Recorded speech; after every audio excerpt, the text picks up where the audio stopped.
Good evening, this is the Oscar expert here with Brother Bro, and it's time to review The Fabelmans. This is Steven Spielberg's movie about Steven Spielberg. It follows his budding interest in films and filmmaking up until he basically gets out of high school. And it also centers very heavily on his parents' divorce. His parents are played by Michelle Williams and Paul Dano. His uncle is played by Seth Rogen. It's not really his uncle. His fake uncle is played by Seth Rogen. I think there are a few interesting stories in here. One of, the filmmaking journey, showing the power and the empathetic effect of making movies. A character developing a more empathetic understanding of his parents. And the movie is also about having that desire to create art and how that balances with family. There's a lot of ideas in here.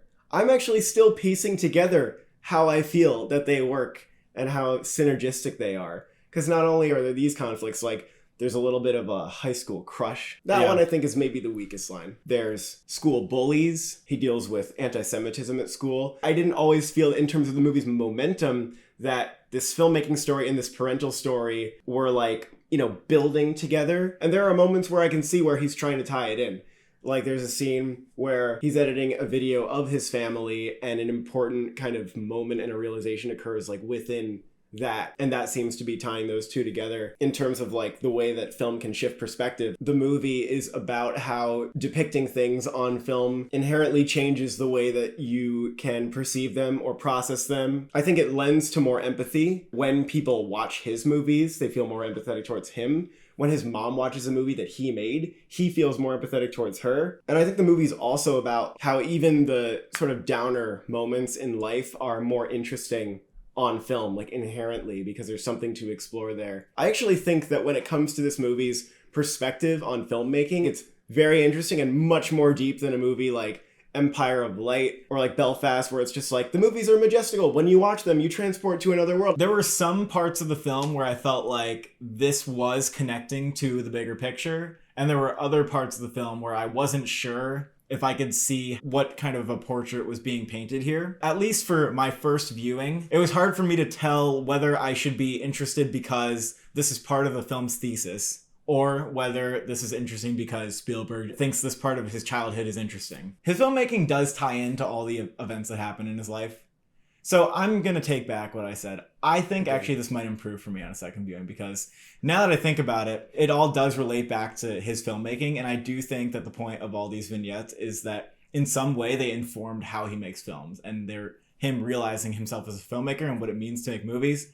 And so I'm actually liking it more than I think about it. But for some reason during the first viewing, I was like, this feels okay. I'm kind of interested in your childhood, but I'm not thoroughly captivated. And I was thinking, if this wasn't Steven Spielberg, how much would I be interested here? So to be fair, I'm going to need a second viewing to parse that all out.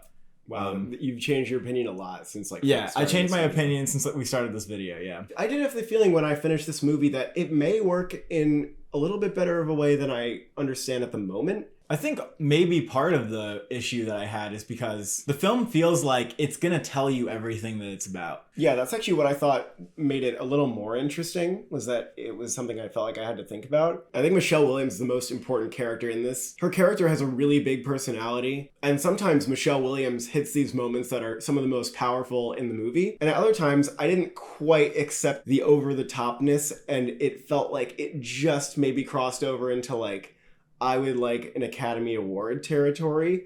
And at the same time, it is Spielberg directing a movie about his mother, so I can maybe give him some benefit of the doubt that this is real. I would maybe argue that she works better in the sort of more tame range. But again, she has some moments in this movie that I think are amazing. And my God, is it full of Oscar clips for her. The film doesn't feel very real to me in general, and that goes with the performances also. It doesn't resonate with realism. It doesn't look that real. It kind of feels like a fable? Produced movie. A fable? No, it feels like a movie that was a little bit too produced. But could you not argue that that's part of the point, is that this is his life in I don't think it was fashion? Intentional. It's also kind of how Spielberg makes his movies. I think Michelle Williams was very good here. There's one scene in particular where she wasn't talking that I thought was beautifully done. But overall, probably not my favorite performance, just because it was so big, and I might just like that more contained performance in general. Paul Dano plays a more quiet and behind the scenes father. He has maybe one moment when he gets a little bit bigger, but for the most part, he's quite reserved And I think Paul Dano does this pretty well. I wouldn't say it's like his best performance, because he's had very many that are great. But he is solid. Seth Rogen is also solid as the fake uncle. Judd Hirsch, as you may have been hearing, has one scene that is maybe 5 minutes long. That is a 9-minute scene. 9? Yeah, it's actually been timed. And he definitely steals the show in these 9 minutes that happen in like the first half of the movie. He goes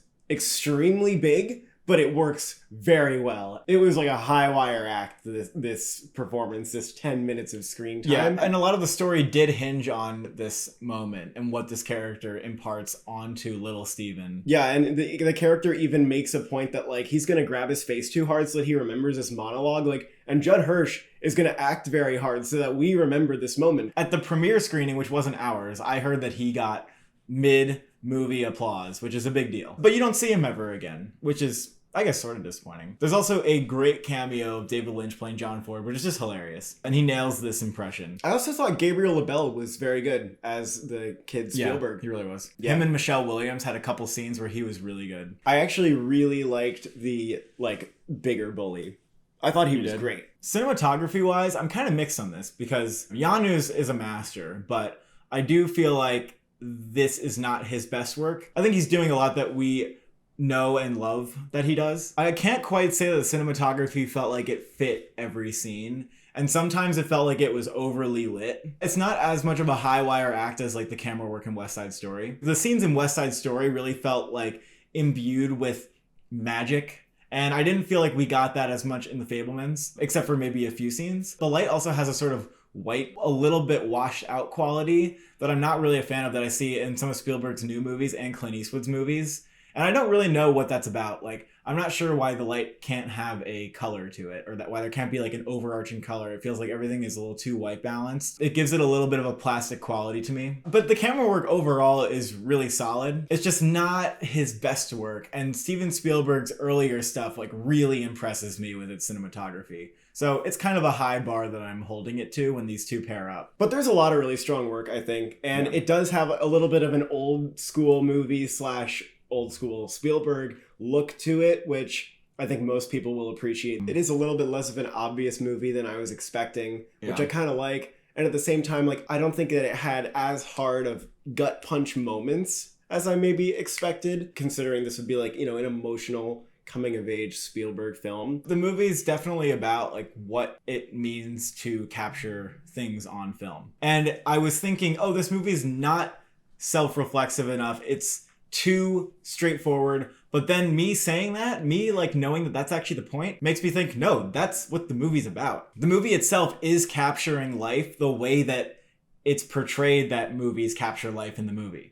So it has that quality. And I'm like, yeah, okay, that's even there. That's even barely there. was able to follow that sentence. So maybe I've found my through point and I need to check this out again. And it definitely feels like Oscar bait, like, not gonna lie. But I'm gonna bump my rating up from what it was. I gave it a 7. I'm gonna give it an 8 right now because I cannot be objective and I'm going to see it again. Then we'll see what I give it. Yeah, I'm going with like upper 8 on this one, and you know, maybe it goes to a 9 or something. We should talk about Oscars too. It's getting a lot of praise, and it is a threat for that Best Picture Oscar. And it's a movie that might end up at least having a early front run, doing well at Critics' Choice or Golden Globes. Or I think the PGA, Critics' Choice like, would give this their award. I feel like it's pretty likely to win one of those. I could see people over time feeling like it's a little bit less inspired, like we've seen movies about movie making. And, you know, is this story so interesting beyond the fact that Mr. Spielberg, who directed it, like, made it about his own life? Those are the kind of questions I could see people asking once it's declared the front runner for Best Picture. Oh, I mean, let's talk nominations here. Like, this is a lock for Best Picture. Best Director, it's probably nearly pretty a much lock. locked Pretty in much a there. lock. Also possibly something that could win Best Director. Now, to be clear, it is not as flashy as West Side Story, but there's also the personal angle. During the movie, you're thinking about the man behind the camera. How much does that affect his chances of winning Best Director? I'm not sure. Yeah, I don't know if it's like his biggest visual achievement is what I'll say. Yeah. But in terms of narrative, there's definitely something there. Acting nominations, Michelle Williams, like,